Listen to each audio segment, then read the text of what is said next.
Hello and welcome. आप देख रहे हैं बॉलीवुड का hottest news show planet Bollywood news और मैं हूं रिया। हम आपको देंगे बॉलीवुड की हर बड़ी खबर, लेकिन उससे पहले let's check out today's headlines first.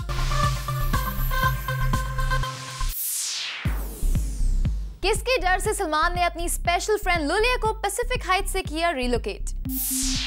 Sonakshi की जगह अब आसीन होगी वेलकम बैक का पार्ट। रिवील करेंगे नरगिस से किसने छीना उनकी नेक्स्ट फिल्म में हिंदी बोलने का मौका। और मिलवाएंगे एक टेलीविजन शो पर अपनी फिल्म बजाते रहो को प्रमोट करने पहुंचे स्टार्स से। प्लैनेट बॉलीवुड न्यूज की शुरुआत सलमान खान और उनकी अलेज्ड गर्लफ्रेंड लुलिया वेंटूर से जुड़े एक नए अपडेट से।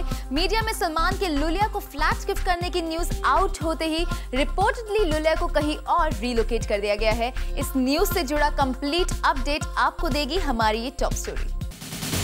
रिपोर्टेडली सलमान ने कर लिया है इस जुलाई में ना तरसने का इंतजाम, लेकिन इस जुलाई और आने वाले अगस्त को खास बनाने के लिए सलमान ने जो कुछ भी बंदोबस्त किया है वो रिवील होने जा रहा है एक्सक्लूसिवली जूम पर। वैसे इस इन्वेस्टिगेशन के दौरान जूम को काफी मुश्किलों का सामना करना पड़ा। कैमरा बंद करने की हिदायत भी मिली।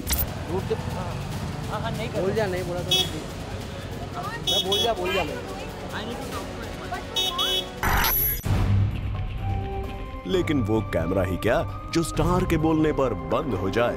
कैमरा तो होता ही है बोलते हुए स्टार्स की बातें कैप्चर करने के लिए।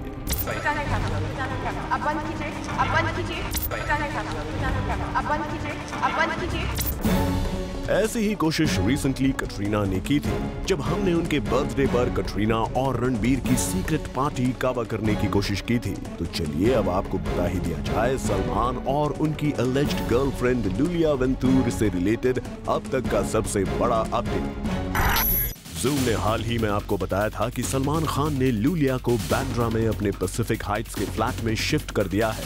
ये वही फ्लैट है जिसे सलमान ने गैलेक्सी अपार्टमेंट के अपने फ्लैट के रेनोवेशन की वजह से अपने पेरेंट्स के लिए तैयार करवाया था।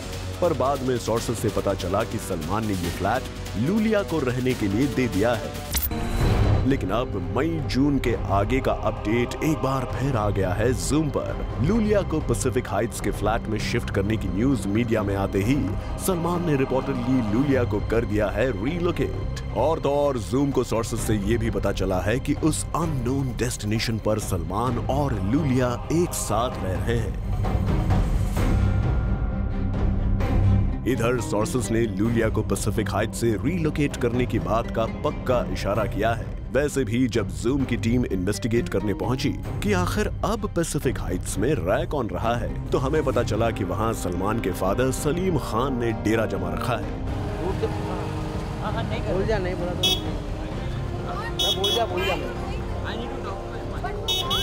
हालांकि सलमान ने लुलिया को पैसिफिक हाइट्स के फ्लैट से कहां शिफ्ट किया है, क्या वो जगह बांद्रा में है, वो अननोन डेस्टिनेशन अभी भी एक राज बना हुआ है।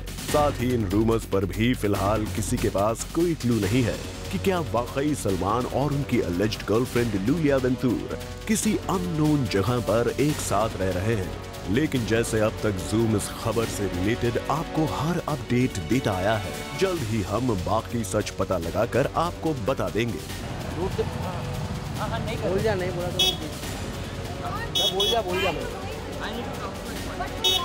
और हार्दिक तन्ना, जूम, मुंबई।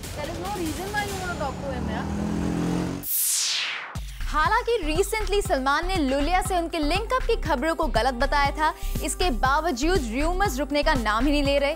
आप भी अपनी राय हमारे साथ शेयर कर सकते हैं। Do you think Salman and Lulia Ventur are more than just good friends? Tell us your views on Twitter @ZoomTV with #PBNews। Recently खबर आई थी कि सोनाक्षी सिन्हा ने सलमान खान की गुड बुक्स में बने रहने के लिए छोड़ दी थी एक अपकमिंग फिल्म, पर अब उसी फिल्म को साइन करने जा रही है सलमान की ही एक दूसरी हीरोइन आसिन। क्या है पूरा चक्कर, find out in our next story. Zoom ने आपको बताया था कि किस तरह सलमान खान कैम से अपने रैपो को बनाए रखने के लिए सोनाक्षी सिन्हा ने वेलकम के सीक्वल को मना कर दिया। लेकिन अब सोनाक्षी की जगह सलमान की एक और हीरोइन ने सल्लू के ओल्ड राइवल जॉन की इस फिल्म में कर ली है एंट्री। जॉन ने अपनी फिल्म वेलकम बैक में वेलकम किया है असिन को। सोर्सेस की माने तो असिन को मिल गया जॉन की हीरोइन बनने का मौका। वेलकम के सीक्वल में जॉन और असिन की जोड़ी साथ नजर आएगी। असिन ने इस फिल्म के लिए अपने डेट्स एडजस्ट कर लिए हैं और फटाफट इस ऑफर को ग्रैब भी कर लिया है। इतना ही नहीं, कहा तो ये भी जा रहा है कि इस फिल्म में अमिताभ बच्चन भी नजर आएंगे। सूत्रों की माने तो बिग बी फिरोज खान का किरदार निभाते नजर आएंगे। बहरहाल असिन की जॉन की फिल्म में एंट्री देखते हुए एक बात तो कही ही जा सकती है, बॉलीवुड में इक्वेशंस की बजाय वर्क को प्रेफरेंस देती हैं असिन। कुणाल मांडेकर, ज़ूम, मुंबई। रिसेंटली एक बुक लॉन्च पर आए अनिल कपूर को परेशान कर गया मीडिया का एक सवाल। तो आपको दिखाते हैं कि आखिर किस सवाल ने बढ़ाई अनिल कपूर की मुश्किल। ये मत पूछिए मुझे। एक सवाल का जवाब देने से साफ इनकार कर दिया अनिल कपूर ने। ये मत पूछिए मुझे। अनिल कपूर शायद किसी कंट्रोवर्सी में नहीं फंसना चाहते थे, इसलिए उन्होंने इग्नोर कर दिया इस क्वेश्चन को। अगर किसी को गिफ्ट देना रहा है ये बुक तो कौन होगा फ्रेंड्स में से, स्पेशली फ्रॉम बॉलीवुड? ये मत पूछिए मुझे। दरअसल अनिल डिवोर्स पर बेस्ड एक बुक को यहाँ सपोर्ट करने पहुँचे थे और जब हमने उनसे इस बुक को किसी बॉलीवुड स्टार को गिफ्ट करने की बात कही तो अनिल कपूर ने बड़ी आसानी से सवाल को टाल दिया। ये मत पूछिए मुझे। Well, Anil, that was a safe bet we must say. पर जब हमने अनिल से इस बुक लॉन्च की एसोसिएशन के बारे में पूछा तो उन्होंने हमें बताया कि वो इस बुक को क्यों सपोर्ट कर रहे हैं। मेरा एसोसिएशन ये है कि फ़ज़ा जो है वो रिया की सहेली है। मेरे सामने जैसे रिया पैदा हुई, ये भी पैदा हुई थी, और जब से मैं उन्हें जानता हूँ, और आज उन्होंने ये बुक लिखी है, breaking up your step by step guide to getting divorced. I think that's the need of the hour for I think everybody, because you know if there is I think it's a great book and it's wonderful and the timing could not be better. For Chetna Singh, Zoom, Mumbai. Recently upcoming film बजाते रहो की star cast पहुंची एक television show पर अपनी film को promote करने के लिए। आपको दिखाते हैं तुषार, विशाखा और डॉली आलूवालिया ने कैसे किया उस टीवी शो के सेट पर अपनी फिल्म को प्रमोट।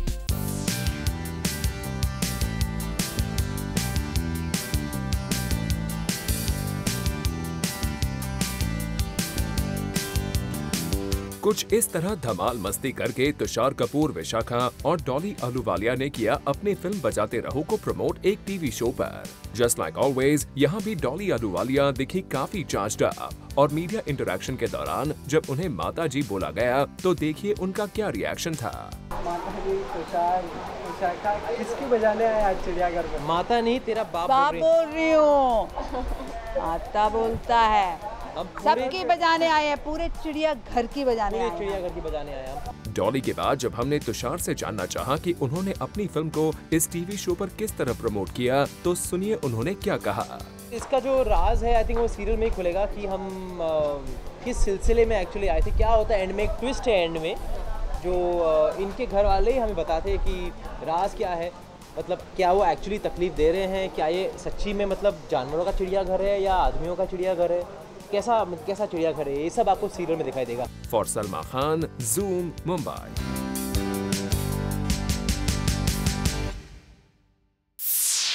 प्रियंका अब तक मैरी कॉम के रोल के लिए खुद को ही परफेक्ट चॉइस बताती आई है, लेकिन ऐसा करके क्या पीसी ने इनडायरेक्टली साधा है किसी और एक्ट्रेस पे निशाना? Let's find out.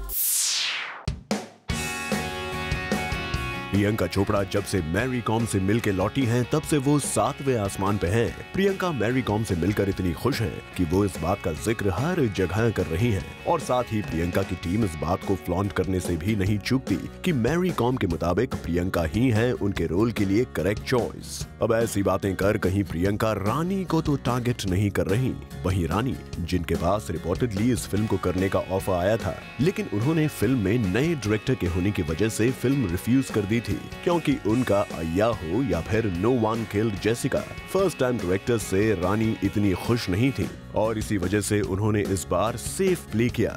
Well Priyanka, आपके अलावा तो सिर्फ रानी ही इस फिल्म की चॉइस थी। ऐसे में ये कहना कि प्रियंका के अलावा कोई और करेक्ट चॉइस नहीं था, इससे पता चलता है कि तीर किसकी तरफ है। For Kunal Mandekar, zoom, Mumbai. Planet Bollywood news में खबरों का सिलसिला तो चलता रहेगा, लेकिन उससे पहले देख लीजिए हमारी ये स्पेशल रिपोर्ट। ये उम्मीद करना कि जब कुछ आप नया करेंगे, कुछ अनयूजुअल करेंगे और दुनिया आपके लिए रेड कार्पेट बिछा देगी, ऐसा नहीं होगा। ये है नई सोच की फिल्में बनाने वालों को हौसला देने आए महेश भट्ट के बेबाक बोल। महेश भट्ट ने खुलकर बोल दिया है कि आखिर क्यों नई तरह की फिल्म्स को शुरुआत में सपोर्ट नहीं मिलता। नया कुछ आता है, वो पुराने को हिलाता है, उसकी जड़ों को उखाड़ता है। वो एक थ्रेट होता है पुरानी सोच का। जब तक पूरी तरह वो खात्मा नहीं कर सकता, तब तक वो अपने फुल फॉर्म में आता नहीं। जी हाँ, फिल्म बीए पास को प्रमोट करने आए महेश भट्ट ने बॉलीवुड की कड़वी सच्चाई तब बयान की जब उनसे पूछा गया कि कई फिल्मों के अच्छे होने के बावजूद ऐसी फिल्म्स को बॉक्स ऑफिस सक्सेस क्यों नहीं मिलती, फिर भले किरण राव की शिप ऑफ थीसिस जैसी फिल्म हो या फिर बीए पास जैसी फिल्में, इन फिल्म्स को बॉलीवुड का सपोर्ट क्यों नहीं मिलता। बस इसी सवाल के जवाब में फूट कर बाहर आया है महेश भट्ट का ये दर्द, जिसे वो खुद भी एक्सपीरियंस कर चुके हैं। देखिए, कोई भी नई सोच जो है उसको अपने आप को असर्ट करने के लिए बहुत कुछ करना पड़ता। हमारा जब सफर शुरू हुआ था फिल्म इंडस्ट्री में, हमको भी इसी तरह से जद्दोजहद करके यहाँ तक पहुँचना पड़ा। इसमें कुछ लोग मिलते हैं, जिस आपने कहा कि भरत शाह मिले थे, हमारा हाथ थामा था। ऐसे ही हमको लगता है कि हमारा फर्ज है कि हम अजय का हाथ थाम कर उसे एक जीना चढ़ा दें। यही जिंदगी का एक तरीका होता है। मगर ये उम्मीद करना कि जब कुछ आप नया करेंगे, कुछ अनयूजुअल करेंगे और दुनिया आपके लिए रेड कार्पेट बिछा देगी, ऐसा नहीं होगा। We hope लीक से हटकर फिल्म बनाने वालों को महेश भट्ट की ये बात जरूर हौसला देगी। And of course film BA pass के मेकर्स और स्टार कास्ट को भी अपनी फिल्म के प्रमोशन इवेंट में महेश भट्ट की मौजूदगी से काफी हौसला मिला होगा। For Roshni Dubey, zoom, Mumbai. Planet Bollywood news में हम लेने जा रहे हैं एक छोटा सा ब्रेक, लेकिन आप कहीं मत जाइए क्योंकि ब्रेक के बाद भी बाकी है बहुत कुछ खास। और अब वक्त है स्टार चिट चैट का, तो आपको मिलवाते हैं रमैया वस्तावैया के लीड एक्टर गिरीश तोरानी से, जिन्होंने रिसेंटली अपनी फिल्म को लेकर जूम के साथ की एक्सक्लूसिव बात। बॉलीवुड में शायद ही कोई ऐसा एक्टर रहा हो जिसने अपने इंट्रोडक्शन की पहली लाइन में ये कहा हो कि प्यार में इंसान का बैंड बज जाता है। क्यों बजा इस इंसान का प्यार में बैंड, ये जानते हैं हम गिरीश से। गिरीश, क्यों बजा भाई प्यार में बैंड क्यों बज गया आपका? अरे अगर आप देखेंगे प्रोमो में जब ये लाइन हुआ था तो एक बड़ी बड़ी बकरी आके मुझे मारती है अपने बैक साइड पे, तो ऐसे ही कुछ हुआ है मेरे साथ। हल चलनी पड़ी, बकरी ने मारा, तीखा खाना खाना पड़ा और खेतीबाड़ी करनी पड़ी। प्यार में बहुत कुछ किया है। आप जिस कंपनी ने फिल्म बनाई है, जिस कंपनी को आप बिलोंग भी करते हैं, बहुत ही आसान होता किसी भी लीडिंग एक्ट्रेस को आपके साथ कास्ट करना। श्रुति क्यों? जी एक्चुअली जो मैटर ऑफ कास्टिंग थी उसमें मेरा कोई लेना देना नहीं था। वो मेरे डैड और जो प्रभु सर है उनका कॉल था। और क्यों नहीं, क्योंकि श्रुति एक तो इतनी अच्छी दिखती भी है और एक्टिंग भी अच्छी करती है, और प्रभु सर ने सोचा कि हमारी जोड़ी बहुत अच्छी और क्यूट लगेगी। और ऐसा लोगों के फीडबैक से तो ऐसे लग रहा है कि बहुत लोगों को पसंद आ रहा है। लोगों को पसंद आ रहा है, लोगों को गाने भी काफ़ी पसंद आ रहे हैं इस फिल्म के। बहुत ही फ्रेश फील एक म्यूज़िक ने भी दिया हुआ है इस फिल्म का। तो क्या कहना चाहेंगे, म्यूज़िक के सिलेक्शन में कुछ ना कुछ रोल रहा होगा? जी मेरा तो नहीं रहा, मेरा तो सिर्फ बतौर एक्टर ही था, क्योंकि मेरी पहली पिक्चर थी तो प्रभु सर चाहते थे कि मैं एकदम एंजॉय करूं उसे और उसका लुत्फ ले सकूं। और म्यूज़िक की बात करें तो सचिन जिगर ने म्यूज़िक दी है और प्रिया ने इसके लिरिक्स दिए हैं। बहुत ही अच्छा काम किया है। और जैसे कि आपने कहा कि जीने लगाऊं एक बहुत ही पॉपुलर गाना हो चुका है और बाकी एल्बम भी बहुत अच्छी है। तो just very happy that audience is liking it. और आपकी रियल लाइफ की बात करते हैं, कभी किसी लड़की के लिए इस तरह की दीवानेपन वाली हरकतें की हैं आपने? कोई लड़की नहीं मिली ऐसी यार जिसके लिए ऐसे दीवानापन कर सकूं। फिल्म में पूरी कसर निकाल दी। हाँ, फिल्म में। ये श्रुति और आपने लगता है सेफ बैटरी खेल रखा है कि श्रुति भी कहती मुझे कोई लड़का नहीं मिला, गिरीश कह रहा है मुझे कोई लड़की नहीं मिली। अभी यार जो असली है क्या कर सकते हैं इसलिए।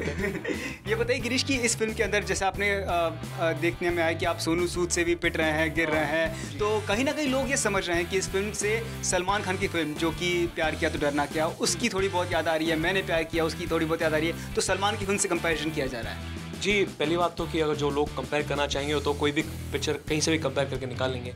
लेकिन देखिए जो बेसिक एलिमेंट है कि एक गरीब लड़का अमीर लड़की से प्यार करता है, अमीर लड़की गरीब लड़के से प्यार करती है, ये तो बहुत पुराना फॉर्मूला है और बहुत ऐसी फिल्में बन चुकी है, बी एट बॉबी, राजू हिंदुस्तानी, बी एट इवन टाइटैनिक। लेकिन जो ये फिल्म का स्क्रीन प्ले बहुत अलग है। Even though it might show you shades of similarity, it's very different. जब आप फिल्म जाएंगे तो आप देखेंगे अरे यार लड़का अलग है, लड़के का स्ट्रगल अलग है और the emotion, basic emotion is same, that's why people are finding that. If we talk about this name प्रभु देवा, ये नाम पहले एसोसिएट रहा अक्षय कुमार के साथ हो गया, सलमान खान के साथ हो गया, अब गिरीश के साथ एसोसिएट रहा है, तो गिरीश के ऊपर कितना प्रेशर है कि इस इंसान की जो कामयाबी है वो उसका थोड़ा बहुत दारोमदार मेरे कंधे पर भी है? जी, मैं पहले तो ये कहना चाहूँगा कि जो एक फिल्म होती है एक डायरेक्टर्स मीडियम होती है, ये कहते हुए भी पर्सनली जब सेट पे था तो प्रभु से बहुत ही काम थे, बहुत ही पेशेंट थे मेरे साथ। उन्होंने मुझे कभी ऐसा फील नहीं होने दिया कि वो एकदम सुपरस्टार हैं और मतलब इतना मुझ में कोई प्रेशर नहीं था, और मुझे बहुत ही मज़ा आया काम करने में उनके साथ, और मैं उम्मीद करता हूँ कि लोगों को मेरा काम पसंद आए और फिल्म पसंद आए। एक सवाल आपसे पूछना चाहूँगा कि हम अगर हॉलीवुड के कंपैरिजन में यहाँ पर देखें तो बॉलीवुड के अंदर आपको क्या लगता है कि स्किल्स ज़्यादा मैटर करता है जो आप इंडस्ट्री में आप एंटर कर रहे हैं, या फिर गुड लुक्स, 6 पैक एब्स होने चाहिए और परफेक्टली टोन्ड बॉडी होनी चाहिए? What is your opinion? अब मेरे ख्याल से मुझे लगता है कि अल्टीमेटली आप एक्टर हो, आपकी एक्टिंग अच्छी होनी चाहिए, बाकी बॉडी है और looks to something that I think you can even now people go for they can enhance your looks and through makeup and lights and stuff, so that's always secondary, but अगर आप acting अच्छी करते हो that's most important thing. Thanks a lot Girish, it was a pleasure speaking to you. Absolutely, thank you so much. Planet Bollywood news में हम लेने जा रहे हैं एक छोटा सा ब्रेक, लेकिन आप कहीं मत जाइए क्योंकि ब्रेक के बाद भी बाकी है बहुत कुछ खास, stay with us. Upcoming film Madras cafe में नरगिस फाकरी को आप हिंदी बोलते हुए नहीं सुन पाएंगे। रिपोर्टेडली किसी ने नरगिस को जानबूझकर फिल्म में हिंदी बोलने से रोका है। कौन है वो, आपको बताएगी हमारी ये नेक्स्ट स्टोरी।